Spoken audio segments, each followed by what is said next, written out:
Imagine करो आप अपने परिवार के साथ बाहर एक पार्क में घूमने निकले हो और उस पार्क में अचानक से दर्जनों सोल्जर्स लाइन में आकर खड़े हो जाते हैं, अपनी बंदूक निकालते हैं और बिना किसी वार्निंग के गोलियां चलानी शुरू कर देते हैं।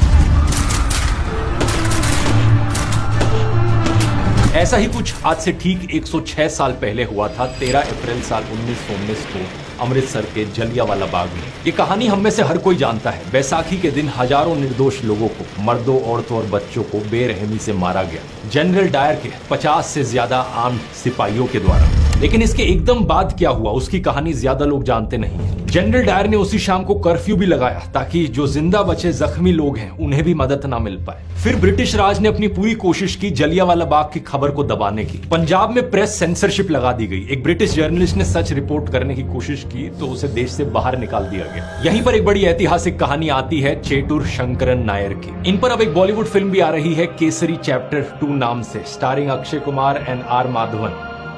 ये ब्रिटिश सरकार में एक हाई रैंक्ड ऑफिशियल थे, वाइसरॉय एग्जीक्यूटिव काउंसिल के इकलौते इंडियन मेंबर थे। जब इन्होंने देखा कि ब्रिटिश हुकूमत ने जलियांवाला बाग के खून खराबे को जस्टिफाई करना शुरू किया तो इनसे ये बर्दाश्त नहीं हुआ। गुस्से में आकर इन्होंने अपने पद से तुरंत रेजिग्नेशन दे दिया। इसे एक रेजिग्नेशन से पूरी ब्रिटिश सरकार हिल गई। पंजाब में लगाया हुआ मार्शल लॉ जल्दी हटाना पड़ा और जलियांवाला बाग मैसेकर की जांच करने के लिए ब्रिटिश सरकार को एक हंटर कमीशन बैठानी पड़ी। फिर 1922 में नायर ने एक किताब पब्लिश करी, गांधी एंड एनार्की, जिसमें उन्होंने सीधे जनरल डायर को जलियांवाला बाग के लिए जिम्मेदार ठहराया। इसे देखकर इंग्लैंड में जनरल डायर ने नायर के खिलाफ केस फाइल कर दिया। यहां शुरू होता है लंदन के किंग्स बेंच कोर्ट में एक हिस्टोरिक ट्रायल जो लगभग 5 हफ्ते तक चला, उस वक्त के सबसे लंबे चले सिविल ट्रायल केसेस में से। जज खुद जनरल डायर के फेवर में थे। ज्यूरी के 12 के 12 मेंबर्स ब्रिटिश लोग थे, लेकिन फिर भी नायर ने हिम्मत नहीं हारी। 1924 में जब इस केस का फैसला आता है वो जनरल डायर के फेवर में आता है। नायर पर 500 पाउंड का फाइन लगाया जाता है। जनरल डायर ने शर्त रखी कि अगर नायर अपने शब्द को वापस ले लें या माफी मांग ले तो ये सजा माफ हो सकती है, लेकिन नायर ने ऐसा करने से साफ मना कर दिया। उनका सीधा कहना था, मैं झूठ के आगे नहीं झुकूंगा, चाहे मुझे कोई भी कीमत चुकानी पड़े। उनकी जिद की खबरें दुनिया भर तक पहुंची और जलियांवाला बाग का सच